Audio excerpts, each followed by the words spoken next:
Hey, and welcome everyone to Startup Savants, a podcast dedicated to helping aspiring entrepreneurs and startup enthusiasts by bringing you news, insights, and stories about the startups and founders that are currently, right now, in the arena, fighting for their right to party.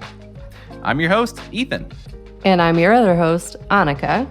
Hey, our guest today is Steve Edwards of Premier Virtual, a SaaS startup that offers HR and recruiting technology for businesses, school boards, and even the U.S. military, streamlining internal processes through virtual functionality. Founder and CEO, Steve Edwards is a small-town Wisconsin guy who joined the Army right out of high school. Steve was in the 82nd Airborne, jumping out of airplanes, and realized that that was not what he wanted to do for the rest of his life. And with that intro, hey, Steve, how are you doing today? What an intro. Thank you. Thanks for having me. Absolutely. We're glad to have you. So let's jump right in. Tell us a little bit about the history behind Premier Virtual and its mission. So, Premier Virtual starts a long, long time ago in a land far away. I got out of the Army, came to college in Florida. I was always in sales, but I worked for a company that did outside sales, and I lived out of a suitcase for 4 years, pre-wife, pre-kids. My markets were New York, New Jersey, Florida, and Texas. I would go in and I would build a sales team for the organizations that we had. Verizon, AT&T, T-Mobile's were our clients, so we would go in. And how do you build a sales team? Job boards and job fairs. So I attended job fairs on a weekly basis, and I was like, okay, some of them are good, some of them were really bad. But fast forward 4 years later, the company shut down the division I was in, and I didn't want to knock doors, and I didn't want to be in retail sales. That wasn't really my what I wanted. So I came back here, in Florida, where I was at, and I went to my buddy and I said, man, I got an idea. Let's put on job fairs. He said, job fairs? You mean like the college? I'm like, no. There's a company that I knew based out of New Jersey that they do a really efficient type of job fair. It's in the evening. It's geared towards sales companies. And you do a presentation format. So I would speak in front of all the candidates before the job fair. So it drove the right candidates to me. And I loved it. I go, we can do this. I go, we'll reach out to the guy up there and we'll partner with him. So it's essentially what we did, right? We bought a license agreement from the Southeast all the way out to Texas and Arizona. And we ran in-person job fairs. I did this for about 9 years. 2017, started to see a huge decline in job fairs, right? People would rather apply online than wait in line. So when people stopped coming to job fairs, companies didn't want to pay me anymore, right? At this point in my life, I got a young son, newly married. I'm like, I got to do something to make money. Found out about virtual career fairs, started doing virtual career fairs. The company up in Jersey wanted nothing to do with virtual job fairs. Wasn't for them. We parted ways in a good way. I said, I'm going 100% virtual. December of 2018, I announced I'm going all virtual, no more in-person job fairs. People laughed at me. They said, you're crazy. It'll never work. Me being a little cocky saying, hold my beer. I just didn't really realize that beer was going to be a Corona. But, we all through 2019, I was developing the software. And I sat down with my clients and found out what they wanted to do because, back up just a little bit, I was using another platform out there and it wasn't good because there wasn't really a lot of platforms out there and my clients wanted more. So I built my own platform. Now, I'm not a software developer. I'm not a tech guy. I'm a sales guy. I look like, talk like, smell like a sales guy. I'm trying to sell you something when I get on the phone with you. So I had to get a development team to come in and build the software for myself and my business partner. So just like any good salesperson out there, we're getting the software. It's almost complete. And I have a client say, can you do this, this, and this? Yeah, of course we can do that. Then I had to call my development team and said, yeah, I just told somebody we can do this. We need to change our software. So we had to add all these things on. So get to August of 2019. And I said, I don't want to put on job fairs anymore. I don't want to host a job fair anymore. I want to now license my software so that organizations can do their own events And I'm like, national events and regional events. So then we had to change our software even more. We took our first client January of 2020, getting ready for that, getting everything, finalizing the software, getting everything ready. March 2020, we all know what happens. Yeah. COVID hit. Yes, we do. COVID hits, people are like, the world shuts down. Job fair companies couldn't run their businesses, couldn't do anything. Schools, everything came out there and it shut everything down. But guess what? They had a solution. Myself and the other platforms that were out there were ready for that. And, we went from still ready to launch there to, COVID was a catalyst. And it showed everybody how efficient virtual events were, from a trade show aspect to a career fair aspect. And mainly 90% of our business are career fairs, because that's really what we knew. And that's kind of our advertising, the trade show, the virtual stuff. But I like to say our platform is the 3 E's: easy to use, effective, and efficient. And that's what the world really saw. And that's how we got to where we're at, rated as one of the top virtual platforms out there. One magazine actually even gave me Innovator of the Year. Nice. So I was very fortunate, with where we're at, with kind of the vision. People said, you got lucky. And I'm like, listen, the harder I work, the luckier I seem to get. It was really going after, I looked at trends. Everything changes because of the trends that are out there. And when you look at my 4-year-old that learned how to be on the iPad from my 7-year-old, right? We go back to when they were 2, everybody has a phone in their hand. As Absolutely. You're listening to this iPad, this podcast today, how close is your laptop, your phone, and your tablet to you right now that you can grab? I can count lots right of devices. There. Yeah. This is where the world is going. And this is what COVID really did, is it showed the world the effectiveness and the efficiency of virtual. People don't want to wait in lines, So that's how we got to where we're at. Well, that's a heck of a story there, and it sounds like you've really taken, taken this pandemic that's hit us all and really turned it into an opportunity. And we'll cover that more in a little bit. But first, I want to ask a little bit more about the software. Can you walk us through the software and how it works for listeners who might be looking for a recruiting tool? And how does this differ from just using Zoom or any other video platform? Gosh, that's my favorite question out there. I get a lot of good questions, but when some people say you got a softball, I love that question, right? Because I get that. I don't care where it is. I can be out at a bar, a restaurant, and somebody says, what do you do? They said, so you're like Zoom? I am nothing like Zoom, okay? So here's what I tell everybody when you want to know what my software does, close your eyes. Imagine back in the day, you used to have to go into a conference room or a hotel, and you would be standing there. You're looking. You got your resume. You got your suit on or your dress on. You just spent time in traffic to get there, and you go and you wait in line to talk to a recruiter. Now, you don't know what jobs they have. You don't know what their company really does. You see a logo. Some of them have a bunch of stuff. Some have a little. And you wait, and you just waited 15 minutes. You hand in your resume. I say, hi, my name is Steve. I'm so excited to be here. What kind of jobs are you looking for? I'm a salesperson. Sorry, I'm looking for an accountant. My head goes down. I walk to the next one. Here's what virtual does for you. You get out of bed.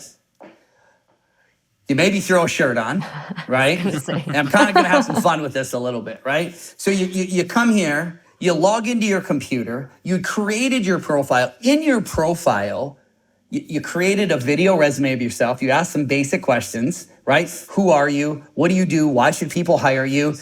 You create your profile. You put all of your experiences in there. So now an organization just doesn't see one resume or 2 resumes. They see an experience. Some of the companies put questions in there, and they log into a lobby, okay? Now, what does a lobby of a job fair look like? Think of a job board. When you go to a job board, you click on, here's my industry that I want. I want a sales job in South Florida. And it pulls up the companies. Same thing is what this does. But you log in and you look in a lobby, you can look at an industry, a location. Like we have a worldwide event going on next week on our platform that it says, here's the region of the world. They click on the region of the world and all of the companies that are hiring in there. So now you see the logo of the company and the name. You click on that. First thing you do is you click About Us and you see, what does the company do? Yeah. If I'm not excited about that company, guess what? I go back to the next company. But if I'm excited about that company, now I can see their jobs. These are some good jobs. I like this job. I'm going to submit my resume to this company.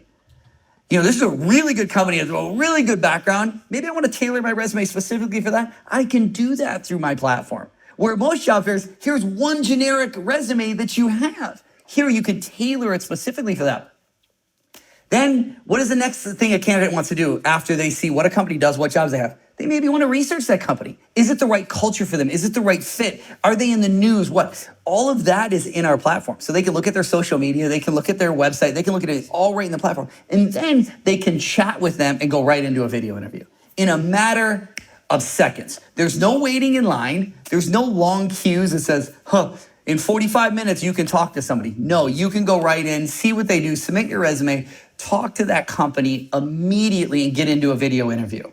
Then let's just say you like that company and that company says, I'm talking with another candidate, I'll be right with you. You could schedule a one-on-one time right through our platform to meet with that recruiter. So now you get an open job fair that you could come in and talk, or you can schedule a one-on-one appointment. And the good thing is that recruiter can set their schedule.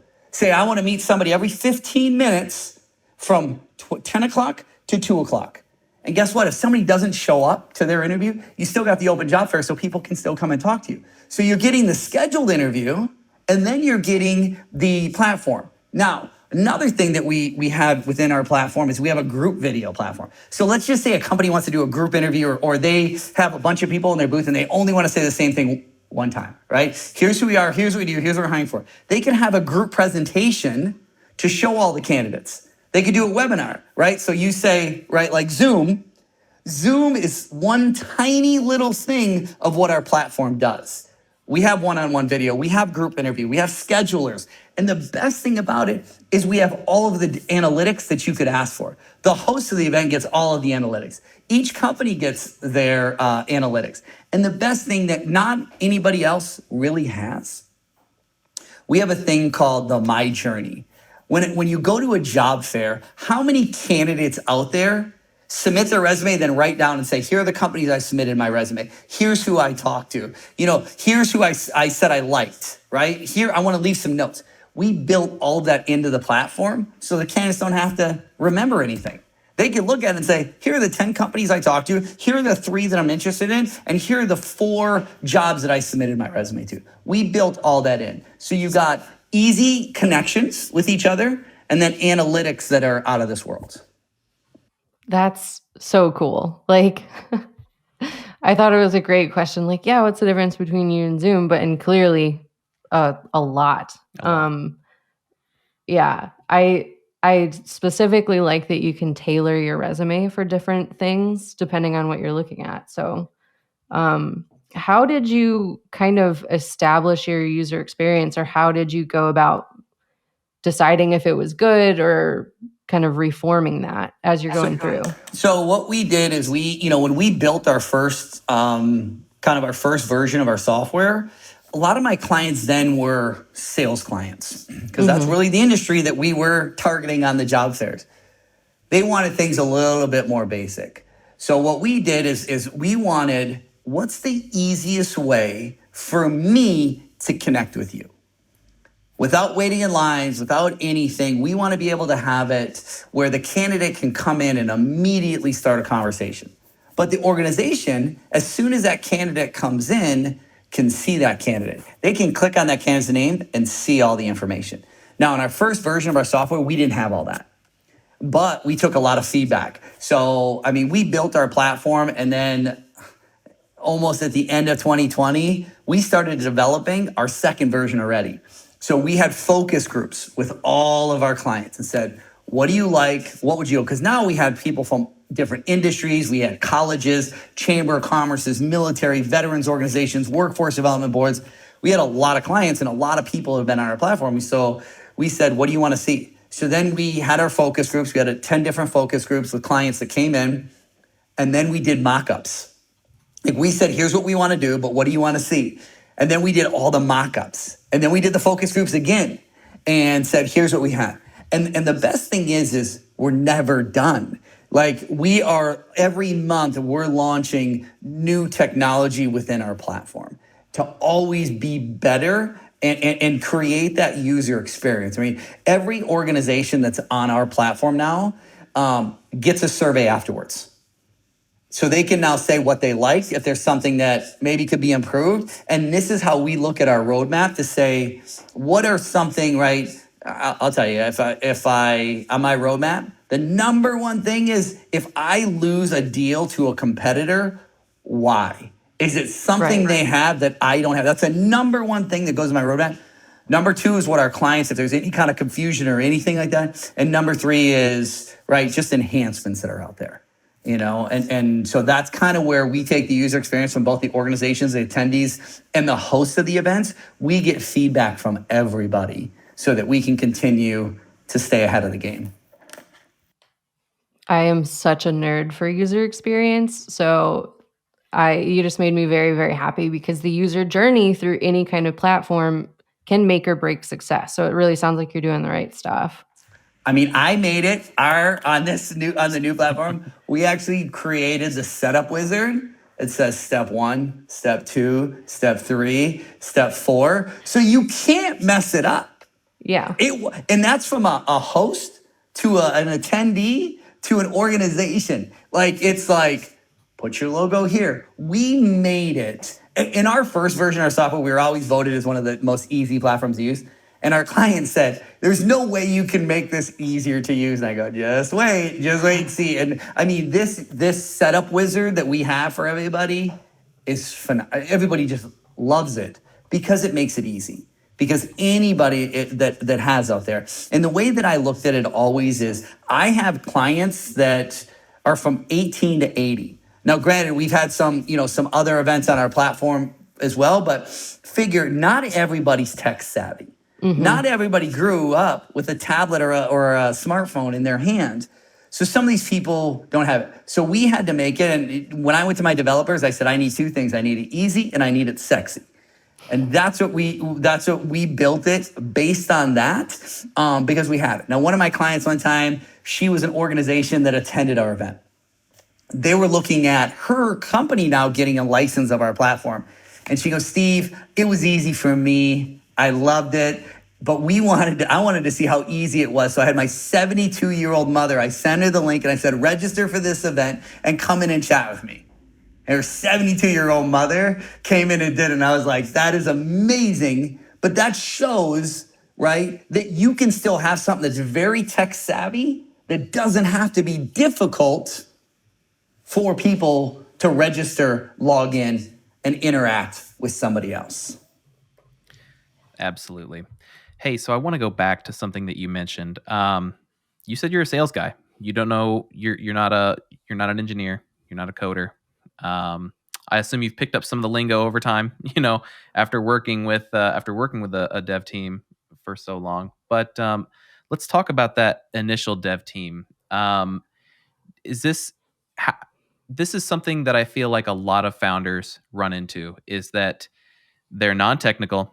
They have this idea, but they don't even know the path or how to go about finding someone to help them take action on this path. So did you get a partner? Did you go out and hire a team on your own? How did you hire this? I knew team? where you were going with this question. So I'm going to tell you, I made a ton of mistakes. So I had the idea, went to my business partner, and he was not really involved as much on the in-person job fair world because it was smaller. It wasn't there. He's also a full-time firefighter, so he didn't need to work as much on that. And when I came to him and said, "Hey, here's an idea," okay, let's go with it. But we didn't know, even though his degree is in computer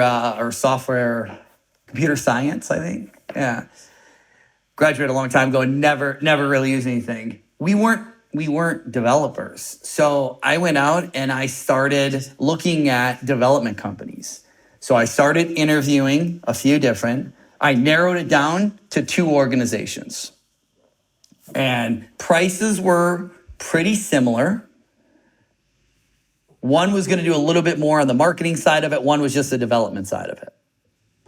So I went with the first one. Okay, I went with the one. It was the first one. Okay, now remember, I'm not a tech guy.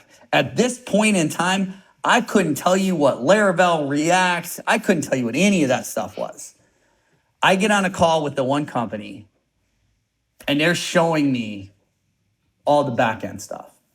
And I looked at them and I said, bro, you're talking Chinese to me. I don't understand a thing that you're saying to me. Just tell me, what's it going to cost me and how long is it going to take? Okay. Walked into the next one. It's a husband and wife team. And they were like, listen, you're a sales guy. I'm not going to tell you on this. Here's what it's going to cost. Here's how long it's going to take. And here's what we're going to do. We'll see you in 4 months when we're developing. I'm like, I love you guys. Let's fast forward now. They were terrible. They built the software. They kind of didn't do what we wanted. It was still there, but it wasn't exactly what I wanted. I forgot. There was one of the other companies that I talked to first that weren't into the final 2, because I walked in and they told me what it was going to cost me, and I was like, you're nuts, right? To build a software. Now I look at what they charged me and I was like, I spent 10 times what that original one was going to be, what they said, but we put a lot more into it.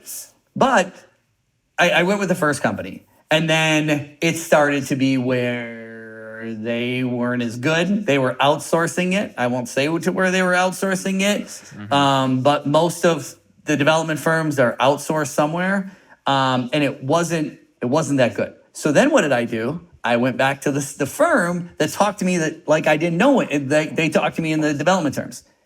And I said, I'm going to use you guys. You guys seem to know your stuff. I'm going to go with you guys. So they got to a point. They were really good. And then we're going live.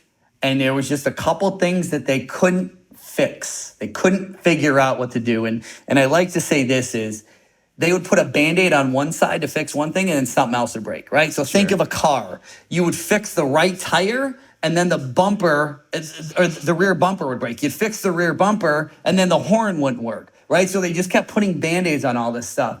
So I brought in a third firm, and I'm telling you this all because I think startup companies, this is challenges that they have out there. I brought in a third firm, and they were phenomenal. They fixed everything, and they were really good. They put some new stuff in there, but they were really expensive, and I couldn't afford them. But they got me to where we were ready. We had a lot of really good things, but I couldn't afford them. So then I went to a fourth company, and they were phenomenal. Absolutely amazing. We've still been with them. Now we've been with them almost 2 years, actually over 2 years now because it's 2022. So we've been with them, and they came in. And then when I started going to the first one, I said, I don't want you just to enhance our legacy platform. I want you to build it from scratch. So then we went in and we started building it from scratch and just built it all the way up. Much better platform, phenomenal teams. And I was talking with a fellow business owner last week that he has an app that he's getting ready to launch. And there was one little thing I said, here's a bug that I think you need to fix. And he goes, they can't figure that out. I go, sometimes you got to switch APIs or you got to switch development teams. If that team can't get this, and to me, that's a major issue within that app.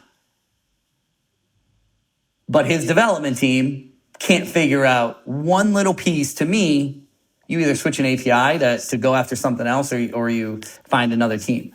But it took me a long time. I mean, interviewing and finding it out. I was at a conference, and I had a guy tell me every new company now, one of the partners should be a software engineer. If you're starting as a startup, have that. you're going to give up, yes, maybe a little percentage, a guy like me that comes in and you have an idea. If you don't have the right people around you, people could take advantage of you. And I'm not going to say people took advantage of us, but we didn't know what we didn't know. And it took us a little bit of time. It took us a little bit longer to get to where, we wanted to be. But I'm there, and it took that. And sometimes you don't worry about finding somebody else. If that development team or if that software engineer, you bring somebody in and give them a little percentage of the biz and say, hey, here's what it is, because somebody who has a little more skin in the game is going to help you more. And I'll tell you, I went to the firms originally and said, hey, I'll make you my CTO. I'll give you a percentage of the business. So that, because I wanted them to have more skin in the game. Right. But when you're a startup and you go to these development companies and you say, hey, we got this great idea. They're like, yeah, so did the last 10 people. And their businesses, they don't have it. I mean, the company that we're with, our development firm, and we have a phenomenal relationship, with them. We have like internal now, right? So that's where we're at now with them, is they didn't take startup companies. We were one of the first ones because he knew it, right? In his previous life, he had seen so many companies fail, and he didn't do it. Luckily, like, he saw where our software was and what we were doing and stuff like that. But it's really hard to try to partner sometimes with organizations like that. So you're saying technical co-founder, definitely yes. Yes. Okay, good. I think that's really great advice, because just like what you said, there's so many potholes in the road, and I think having someone there who knows how to drive, taking that a little too far, knows how to drive that road. My director of IT, he is, on a daily basis, like, we'll have calls and there'll be stuff that is good, but he doesn't understand my brain. And we have the guy who runs our QA team that's here. He is phenomenal. I will come in here. I'll say, this is what I want. Here's how it is. He'll then go in, take it, put it in, we'll call it developer language of what they want to see and what they have. And it's amazing. And then, my business partner as well, they work so well together because now he's learning all this stuff. So they can take, here's the idea, make it look pretty, and put it into the words so the developers can go in and code. So have you brought this development team in-house at this point? Half of our development team is in-house. That's awesome. I want to go back to the beginning a little bit. You don't need to give me exact numbers, but just in roundabout, what did it sounds like you went through 4 different outsourced tech companies to make your MVP happen, your number one. How much did that cost? I mean, was it 10,000? Was it $1 million? Was it somewhere in there?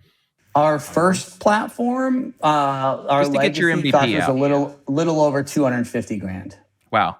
And so if you and that was through 4 developers, if you either would have gotten luckier and found the first development, or the first developer would have succeeded, and or if you would have brought a technical founder on right at the beginning, how much do you think that would have saved you in time and in money?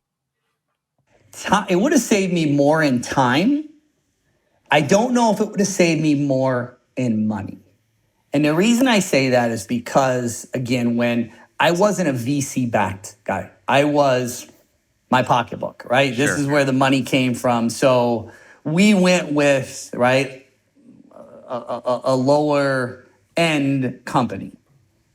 So time-wise, I would have saved a ton, but when you're looking at, some of these firms that are based overseas, they're, $25 an hour. Where, then you get to the European ones, you're going to pay a little bit more. And then you get the people that are, here in the US, substantially more. But a lot of people go first to India because of the costs, right? Sure. And when you're looking at some of these organizations, and I'll tell you, the second organization I went with was was a big organization. A software development firm did $60 million a year in business, you know? But then when they started messing with things, and then you started doing research and found out that they did what they were doing to everybody, and they had like 90 lawsuits against them, you know, for this, but they're charging $25 an hour for a developer, right? If they're paying $25 an hour for a developer, plus your project manager, plus all this, like what are they actually paying the developers over there? So what kind of talent are you really getting? Not saying there's not talent, there's some phenomenal talent over there. There's phenomenal talent in Europe and India and the US, there's phenomenal talent everywhere,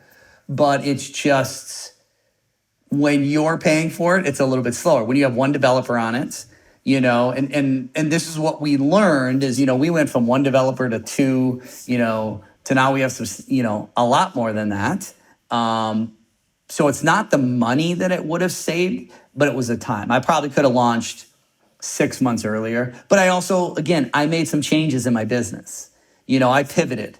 You know, and that was a big change, going from how we built everything so that I could do a job fair in a city or a region to licensing it and to have the subscription model and having that. There's a lot of different aspects to that. And I didn't understand a lot of that stuff in the beginning. I'm like, okay, I want to add this one feature. And they're like, okay, that's going to take you 2 months. I'm like, 2 months? What do you mean it's going to take you 2 months? You're adding a couple buttons and a little thing over here. You know, and they're like, no, and then you start to learn, right, on the technical side, and you know, now we have roadmap calls, and then we have enhancement calls. So it's every week we have a call, so that we're looking, you know, 3 to 6 months out of what we have to add into the platform. Yeah, I think working with developers when you don't have a technical background, those guys could tell you the sky is purple, and you have no background to argue with them. It is fun to learn, though. I've been enjoying that. And I will say this for everybody listening. I'm going to give you the biggest hint out there. Write this down. This is the number one thing that I can tell you. You can't talk to a developer like you can a salesperson. They're a little more sensitive, and you have to be a little nicer to them. I might have found that out a few times. I can yell at a salesperson. Why aren't you doing your job? Get out there, do this, in a little bit more of a tone. I learned, took me a little while to learn, but I talked to a developer like that, and next thing you know, there's a day goes by, and they get a little slower, because you talk to them too tough. So Crush the spirit. Crush the spirit. Be sensitive. Thank them. You know, they don't get the face. They don't get that stuff. A lot of them don't want it, but they love it. You know, now, you know, with our development team and stuff like that, I'm appreciative, you know, telling them thank you all the time, and, you know, giving them, you know, props and stuff like that we're doing. They love that stuff, right? Salespeople love it too. But they're just a little bit more sensitive when it comes to conversations. Yeah. And I want to loop back. You said that you're not a VC guy. This is funded out of your pocket. What kind of gave you the confidence to go all in, put all your chips in on this? A little bit of cockiness, a little bit of loving to prove people wrong. You know, I sat down with my wife and said, we're going to develop a software. We may not make money for a year. And she was like, I believe in you. That's a huge thing. You know, I say a lot, you know, I didn't grow up with a silver spoon in my mouth, but I grew up with love and encouragement. And, you know, my wife is like that as well, right? So it's very encouraging. Is it stressful for her? Absolutely, right? And I told her when we first dated, I said, listen, I'm a sales guy. I'm going to have huge years and I'm going to have bad years. Yep. We're going to continue to go. You're going to have to ride the roller coaster with me. So, you know, so it was it was that. I'm not going to say we didn't talk to private equity firms and VC firms. And this is one thing I for startups, I think is very important, is to get a mentor group. find that, right? A lot of the local colleges have mentor groups. Here in South Florida, they have 2 phenomenal mentoring groups. One is called the Venture Mentoring Team. Those guys are amazing. And another one is Tech Runway, that's at FAU. So having a mentor group is amazing. And there's a lot of them that are out there, but they're going to help you. I'll tell you, they're going to be tough on you at first. I mean, I did when I pitched in front of all of them, and then I pitched in front of them a second time, and then because they were going to see if they wanted to even help you. So you had to go in and you had to show your pitch deck to them and talk to them. You're selling yourself, right? So when people say, well, I'm not a salesperson, but I got an idea. Listen, you're going to sell your idea and yourself to these people out there. So this mentor group, I went there and they accepted me, but I had to do a pitch scrub with them. So now it was a group of, I think 8 or 9 of them. And I'm sitting in a room and I'm pitching them. And I'm like, I couldn't say anything right in front of them. And I'm usually pretty good in front of a room. And I left there. I'm not a huge drinker. I called my business partner. I said, meet me at the bar. I just went 12 rounds with Tyson. I need to have a beer. And they were like, we do this on purpose because we want to see, are you coachable? Are you trainable? Are you willing to listen to us? And I mean, it was so brutal. The one person said to me, I don't even like the name of your company. I was like, wow, that was interesting. But that was there. But then, Tech Runway here at FAU has been great because what you do is you get these mentors and they're people from all over that volunteer their time to help you. Right. And you can have, and you have the SBA and stuff like that.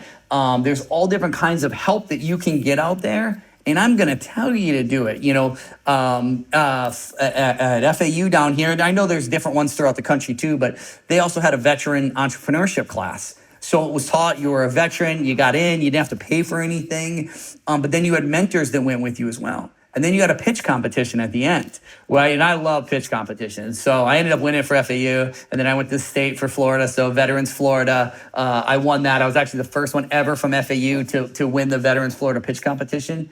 But seek help up there, and this is free. It's like having a board of directors without anything. But one of the first things, and this I know it was a long answer to this, but one of the things that they told me is every dollar you make is a dollar you don't have to raise.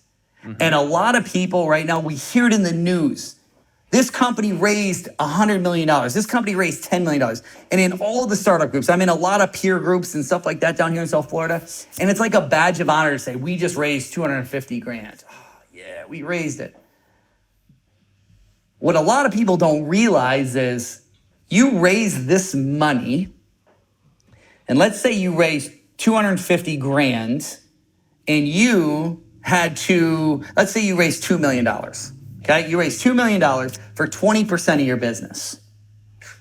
Man, I just sold I sold my business for $20 million. I'm great. Woo. Oh, let me go back and look at your contract that said that $2 million, they had to make 10x of their money, and that's the number one thing in there. So you sold your business for 20 million, but guess what you walked out with? 0. Because the VCs are there to make money. Love them. God bless them. They're there. There's a reason. A lot of people need help, and a lot of people do very, very well because of those. But a lot of people in the startup world don't understand that, right? There's some really good books out there by Feldman that talks about VCs and to really understand that, because people think, oh, I'm gonna raise all this money. But they don't realize they're raising money. And yeah, if they only care about their idea and they don't care about Willie, they don't know, having this mentor team is going to help you through that stuff. Help you through going through, right? Because there's contracts and stuff that are in there, and they're going to try to confuse you. And we talked to angel investment groups and we talked to some VC firms, and it just wasn't the right fit for what we wanted. Right? And what did they want to give up, right? As an early stage, you got to give up a huge portion of it. Right. And you can turn around, if you're going to sell your company, like, you're not going to get anything out of it, right? Like, yes, there's the legacy. And I always looked at, there's 3 things with a business. You're either going to build it and go out of business, build it and sell or partner with somebody, or build it so your kids can take out. And it's another thing that my mentor team, my head mentor, Roger, said to me. He goes, build your business like your kids are going to take it over. Every decision you want to make is so that in 20 years, when your kids take over your business, it is that successful. Don't build, because so many people are like, hey, I'm going to build my business and I'm going to sell it. Build it for the long term. If the short term happens, great. But build it, and every decision you need to make today is for the long term. It's really great advice. And you had mentioned, working with mentor groups down in Florida. In particular, I'm interested in any other resources or advice you might have specifically for military veterans. Just to see if there's anything specific. Military, when you're getting out of the military now with all of them, they have different things from franchises to stuff like that. But, I'm going to say, right, I live in the greatest state for veterans in Florida. They do a ton for veterans. Veterans Florida is here. I mean, they just had a webinar last week about all of the great things for veterans, right? Texas is number 2 that's out there that are so military and veteran friendly.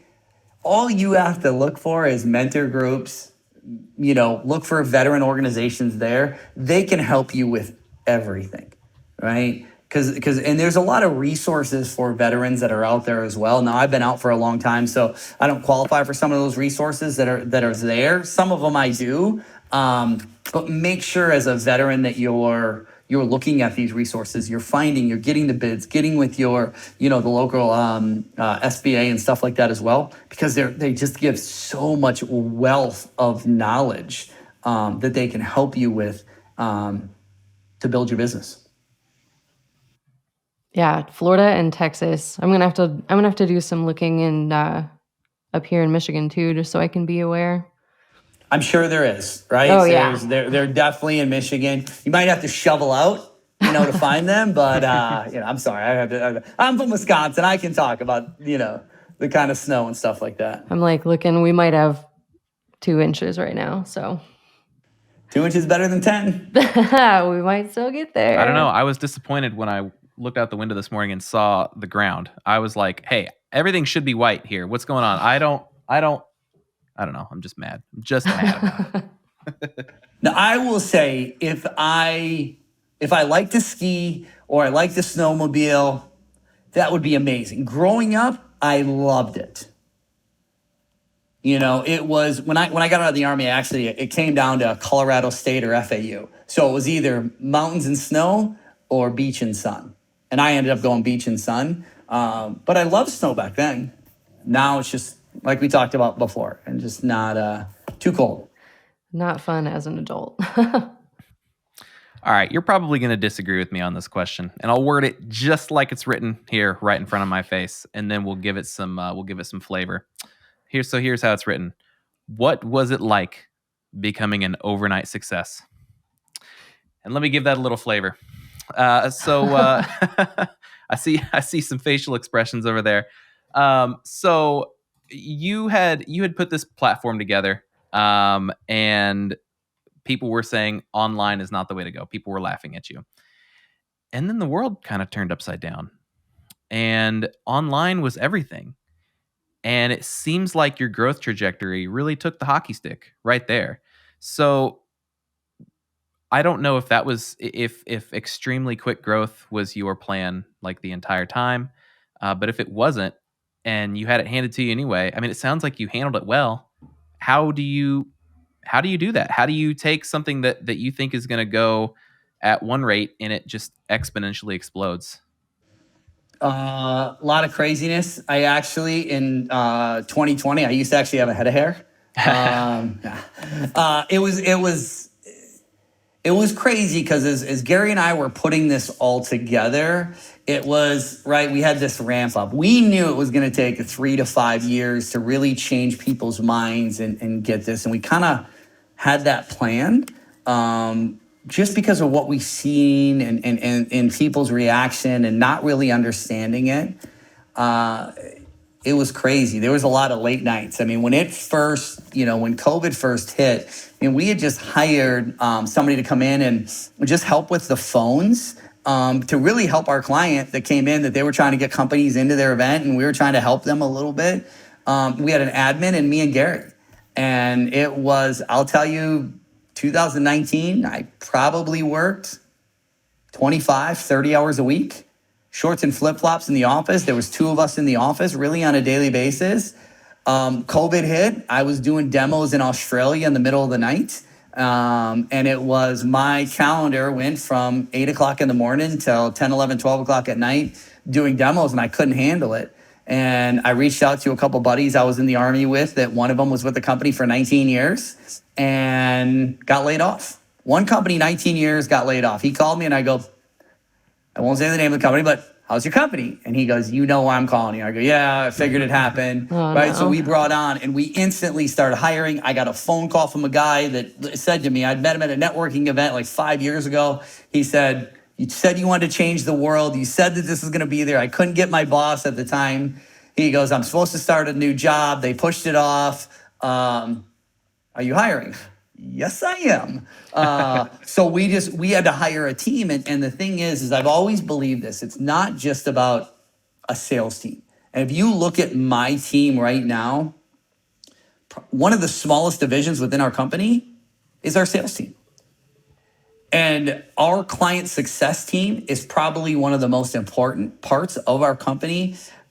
Obviously, I'm the face of the company that's kind of out there, but I say my client success team is really the face of our company, because a lot of organizations say, and they did this, right? I won't say that my competition, as soon as COVID hit, skyrocketed the prices to try to hit home runs. And they did that, right? It's like, it was unbelievable. We didn't. We kind of stayed. Here's where it was. Because I looked at the long term. This was not a, hey, let's get rich quick scheme like a lot of these other companies did, unfortunately. But we grew, and we grew at a normal pace. And we bring in somebody on the sales side to handle the demos, because I couldn't handle all the demos anymore. I had to have other people doing the demos for these clients and stuff like that. But we have the client success team. Is every client that gets onboarded with Premier Virtual has a client success manager. So they then do all of the training, because guess what? We do virtual on a daily basis. They don't. We train all the hosts. We train all of the organizations that are on the platform. I've done Instagram Live for students. I've done webinars for students. So we really take hey, we're a veteran-owned, US-based company that we're going to have support for you. We have live support during every event. None of my clients, none of my competition does that. We have a worldwide event next week from 1 a.m. to midnight. We have this, and we have staff on. And who's the last staff in the middle of the night? Me. Because it's not just, hey, my team go out there and do this. I took the last shift and that's why we've been voted one of the top places to work in Florida by multiple magazines out there, because I care for my people. But growing people in, I believe, and this is a huge thing with startups, is, your culture is everything within the company. Everything, right? And we grew, and when we had to move to a new office because we hired so many people, and I know a lot of people work from remote, but we wanted to give them the option. First thing I did when we went to a new office, I ripped out the conference room and I put a beautiful gym in there. So now the people can come in, they can work out, they can do whatever they want. They can come out. I mean, yesterday we were out playing 2-on-2 football outside, right, to have some fun, because culture is important, right? And we built up so fast, and we had people that were remote building that culture. So going from an overnight success, it was stressful, it was hard. Looking at those numbers of, oh my gosh, this is payroll, these are our costs. And we looked at what was gonna happen in 3 years, suddenly is happening in a couple months. It was stressful, and it's hard. I was probably some of the most, it was more stressful doing that than it was not making money while we were developing the platform. Yeah, it sounds like with all that hiring, it sounds like you've done it well. So congratulations. You've got magazines singing your praises. So great work. Let's dig into that just a little bit. You've been in kind of the jobs and hiring game for what, 12 years now? and you've helped tons of companies hire good people. And I know that you're not a hiring company. You're more of an events company, or at least that's what most of your experience is in. But when you went to hire, what are some of the best practices that you followed? Obviously, you mentioned culture, but when you're going to hire either junior people or even senior people, what are some of the processes that you follow to make sure that you're not getting the wrong people in there?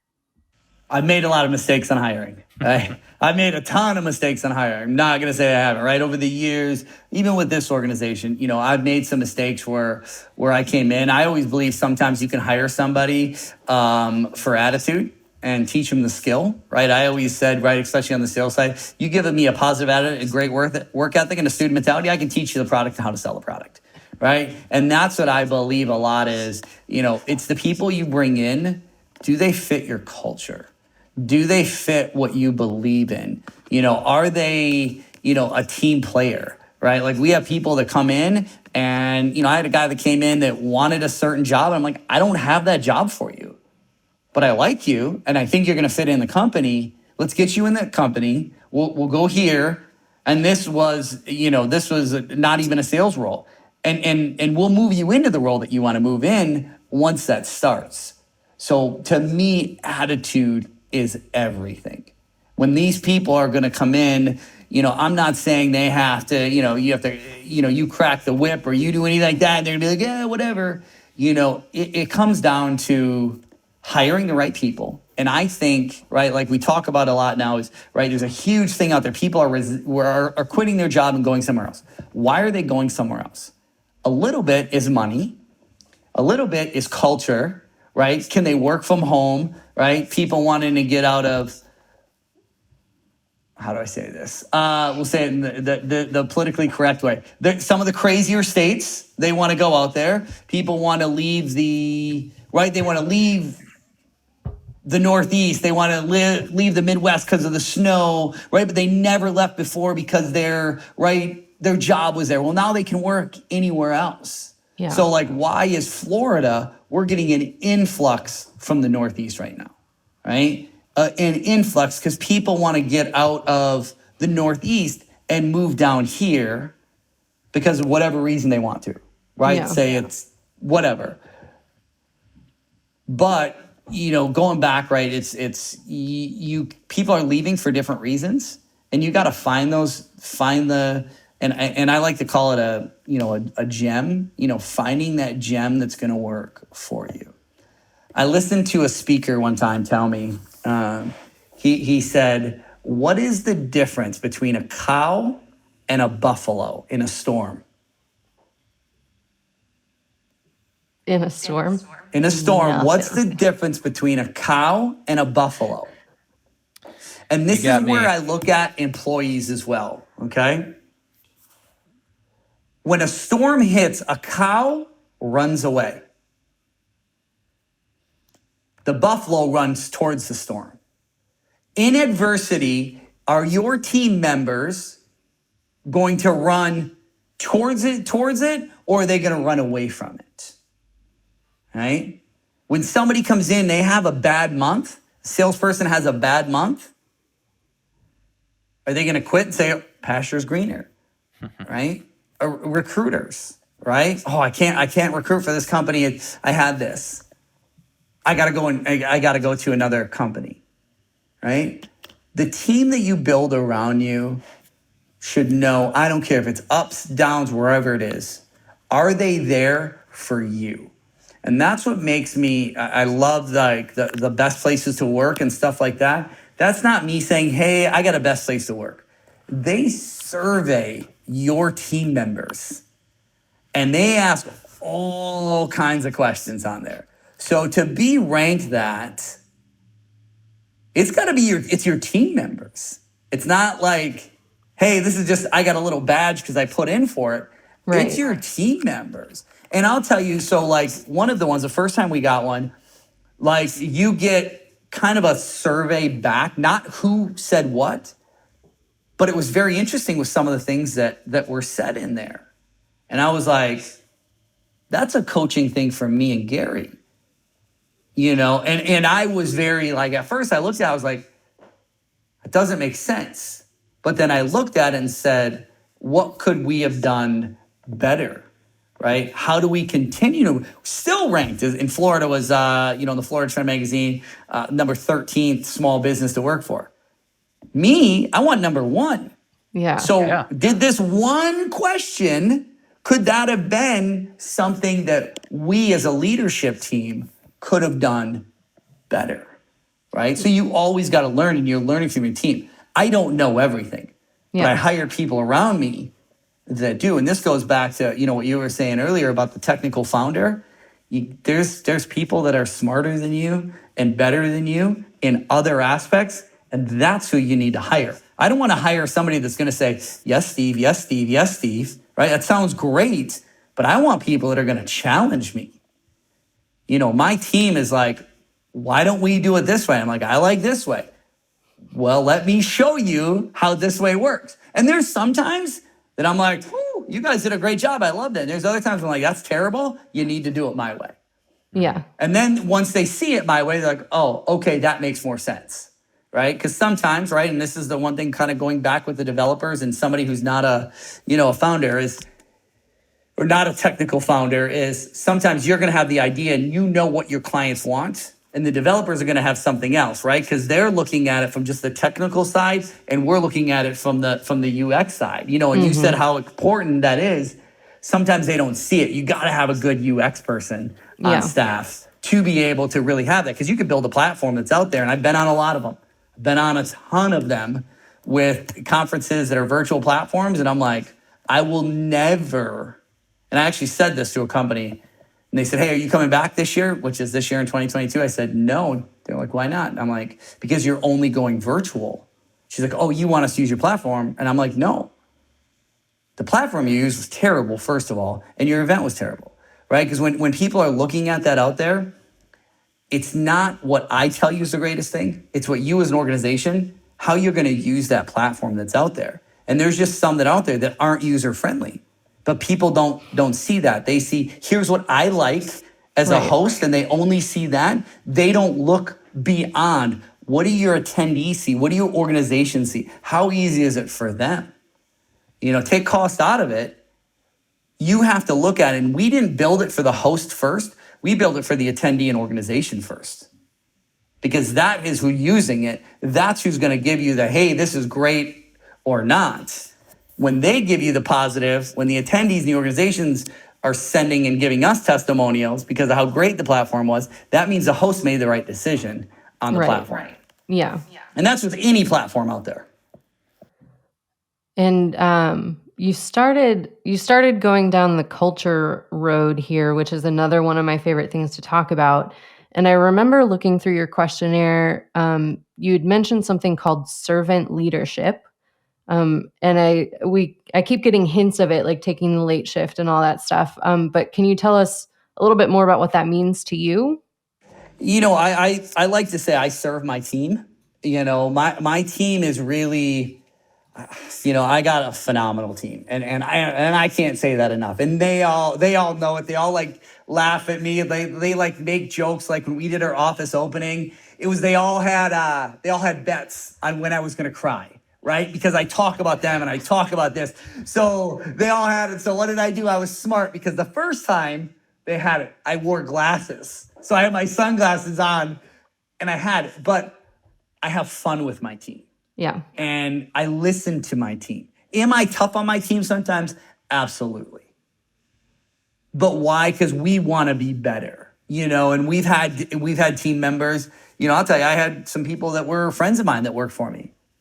And they couldn't draw the line between friendship and business.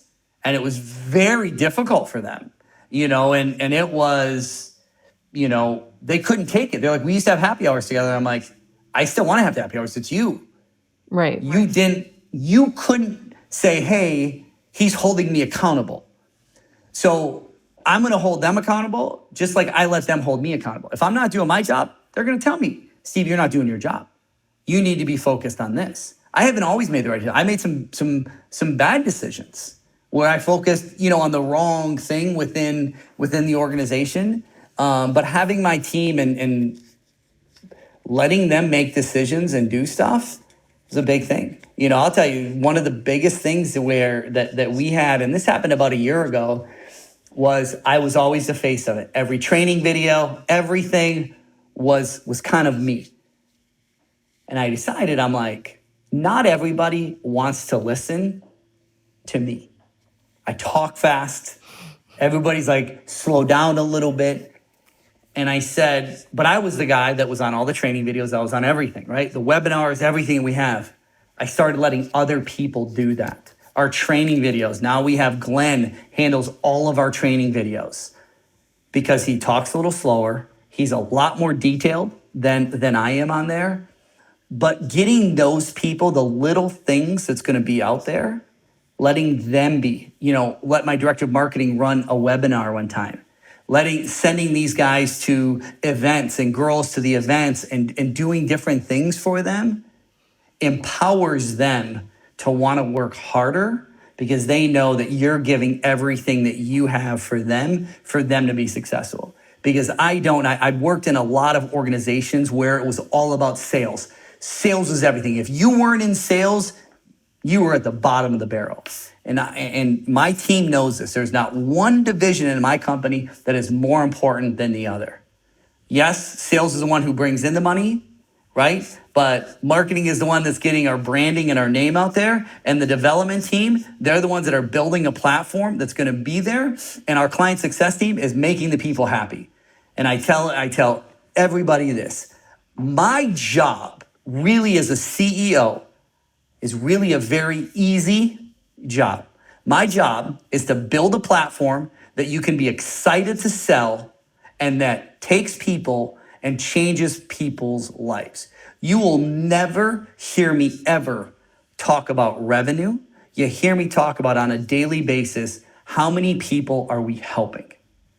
In our first 16 months of business, we had over 50,000 organizations on our platform. We did over 5,000 events on our platform.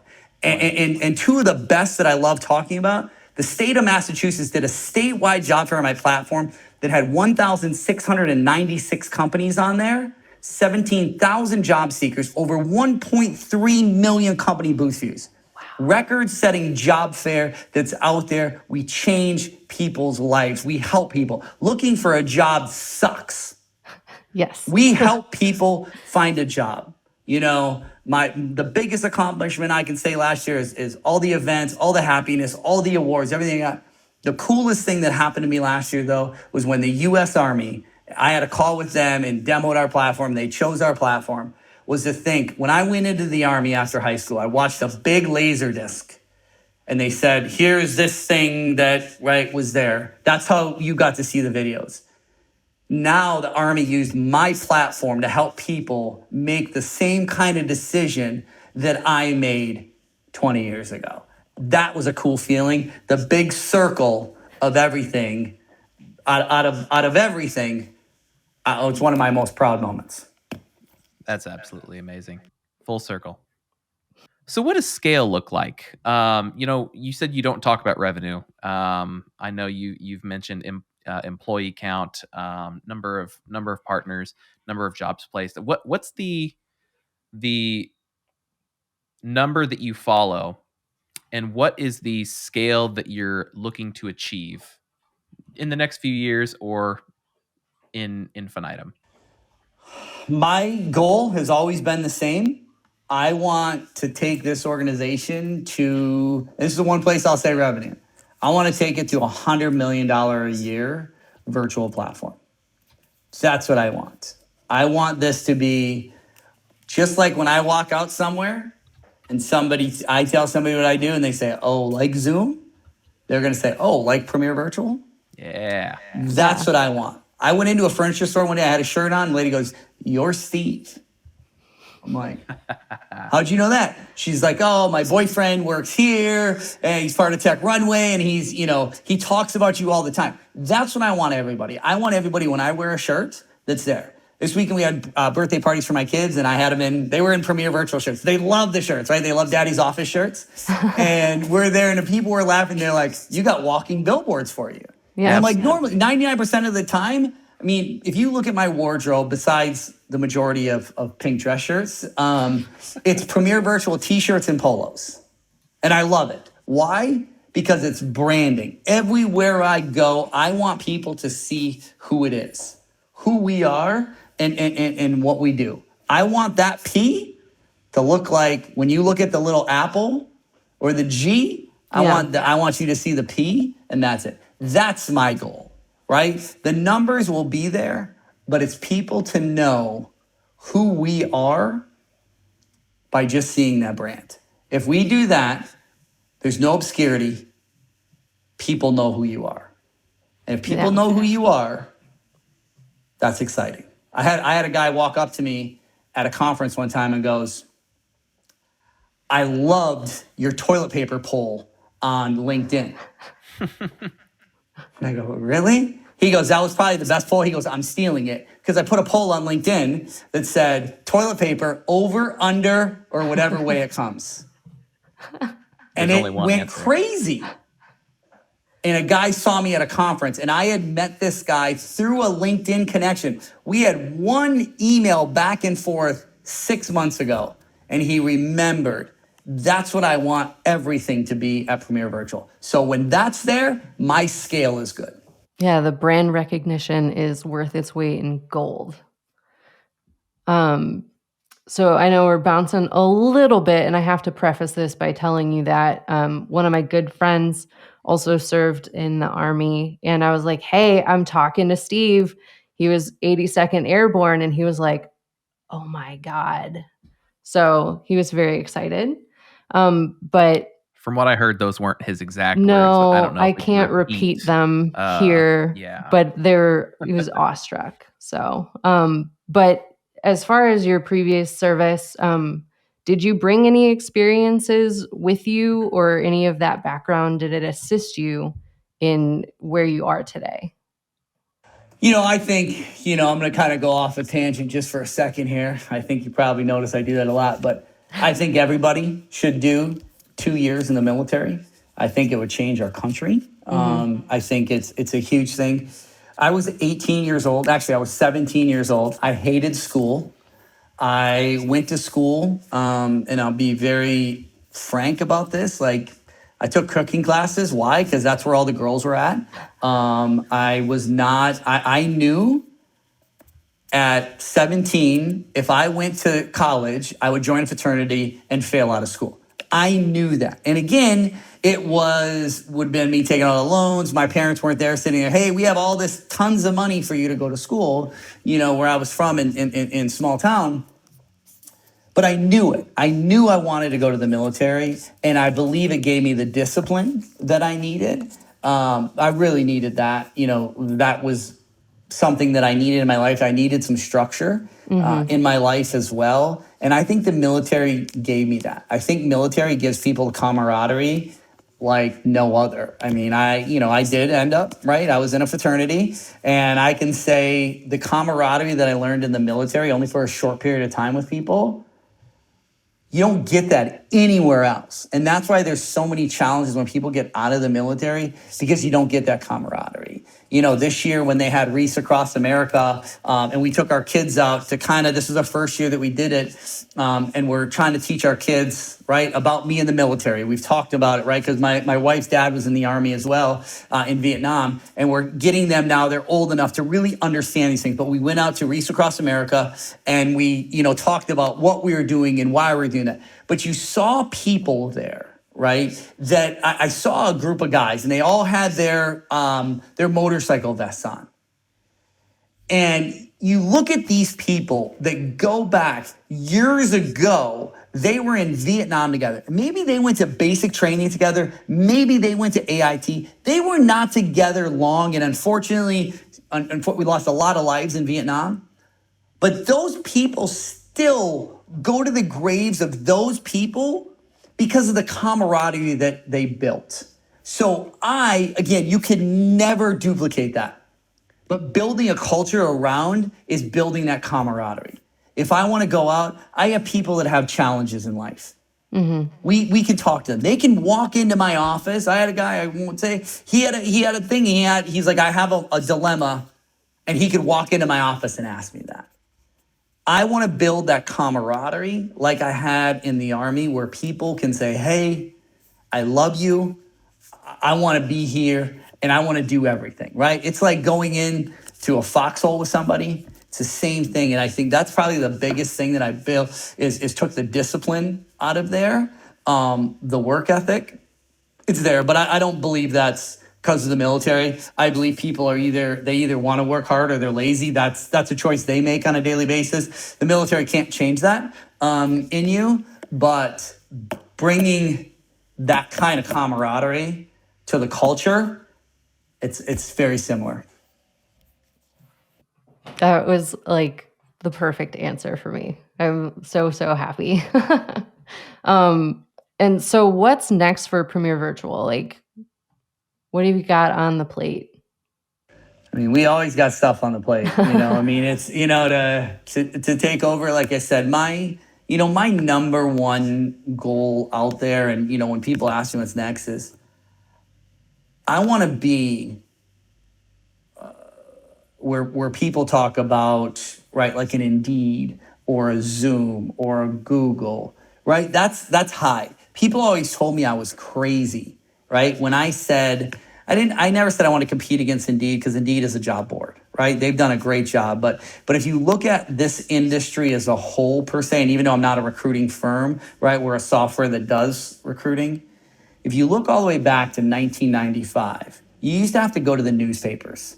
And that's where people would post their jobs, and people would then, do this thing for all the younger people. You'd actually have to write out on a piece of paper, and you'd have to maybe print out your resume, and you'd have to send it in an envelope at the post office to this company, and they would look at the resumes. In 96, Monster changed the world, right? And a lot of people knew Monster, right? That's monster.com. It's not the energy drink. It's not the monster trucks. It's monster.com, right? You ask a millennial or Gen Z that today, they're like, it's the energy drink, right? They just unfortunately didn't keep up with the times, right? And the energy changed.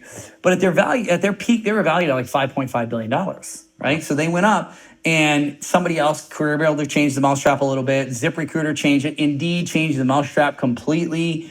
Glassdoor changed it completely. And there's all of these things that are out there that have changed the mousetrap a little bit, right? Even if you look back to, right, calling cards. Who now even knows what a calling card is? I still have my cell phone number, still has a 404 area code from when I lived there. People are like, oh, are you from Atlanta? I'm like, no, but I live there. And I haven't lived in Atlanta for 12 years. Actually, probably longer than that. But technology changes things. And it's going to continue to change. And what's next, right? There's going to be times where, right, in the future, in the virtual world, there might be an in-person thing with a hologram there.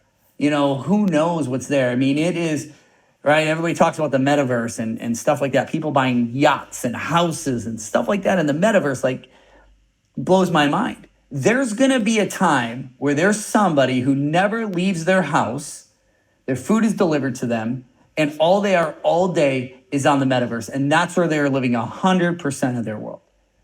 Technology is changing the world that's there. Do I think it's all good? No, I think it's amazing that if I have a question today and you don't know the answer, or I don't know the answer, I can find that answer in about 7 seconds by saying either Siri, Alexa, or Google. Yeah. We can find that. Technology is great. Not all technology is great, but it's changing the world.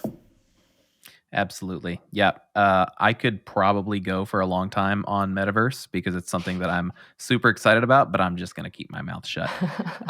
So is there anything you'd like to share with listeners before we end the conversation? I got a lot of help as I was coming up, and I talked about mentor groups and stuff like that. If there's a startup that, has a question, or you're looking to hire and you're looking to, hire at scale, my email is steve@premiervirtual.com, or you can go to our website, premiervirtual.com. You can get some information about what we do. Like I said, if you ever just have like a quick question and, about something on the startup side of it, shoot me an email. I'll be happy to get passed on my knowledge that I got from other people. I'm not the smartest person out there, but I have people around me that are that can answer those questions or gave me the knowledge to help me get to where I'm at today. Beautiful. Beautiful. Any other social media handles or anything like that we can throw out to listeners? Pretty much anything on, you type in Premier Virtual, you can find us on LinkedIn, Facebook, Instagram. The only one we're not on right now is TikTok. But you know, eventually, I think we're gonna have to go there. So you know, it's and here's the thing: if you look at social media like that as well, this is how the world changed. MySpace. Yes. Right? That was the big one in the beginning. Mm-hmm. Right? Yeah. I remember in Atlanta, it was MySpace, and people were, why am I not on your top 8? Because I don't like you that much, right? Right. But you had that, right? And it's like, who's going to be on the top 8? And right, the girl you did. So we've been talking for a week now, and I haven't moved up to your top 8. Oh my God. Yeah. Ooh, not a good Maybe sign. take the hint. But Yeah. no, it's like that was there, right? And then Facebook came out, and you know, now you had what? Snapchat came out, and then you know, there's all these new, and there's going to continue to be new ones. Because Yeah. you look at it like this, right? You look at Facebook when it came out, it was just there, and it was younger. Now it's like that's the older, right? That's the people my age are more on the Facebook side. Yeah. Right? Where it's the Instagram is the younger one, right? And then you got to say, and guess what? Eventually, all those people that are on Instagram that are, let's say, 10 years younger than me, eventually, right, they're going to stay on Instagram. And then the TikTokers are going to move up, right? So eventually, the TikTokers, I don't even know that's what they call them, but I joke with you because one of my team members said to his girlfriend about being a TikToker. So, you know, they're going to have, right? Eventually, they're going to be teenagers, and then 20, and then 30, and they're going to have this. And then the next one's going to come in, right? My 4-year-old is going to be on a complete different social media platform because technology changed the world. And that's why I always say ideas, mentors, and stuff like that. So have an idea, go with it. I'm really looking forward to the studies in a couple of years, like the generational habits of different social media platforms. It's gonna come out. It's crazy how It's gonna happen. How it's there, right? So Yeah. Cool. Well, we'll put all of these links to social media and how to get in touch with you. We'll put those in the show notes. But that is a wrap for this episode of the Startup Savants podcast. We want to thank you for stopping by and listening in. Folks, we'd like to ask for your help. If you like this podcast, it would be awesome if you could give us a 5-star review on either Apple Podcasts or a Spotify. Reviews help us reach a larger audience and share these awesome founders and startups like Steve with more people just like you. For tools, guides, videos, startup stories, and so much more, head over to Truic.com. That's Truic.com, Truic.com. See you, folks. Bye-bye, everybody.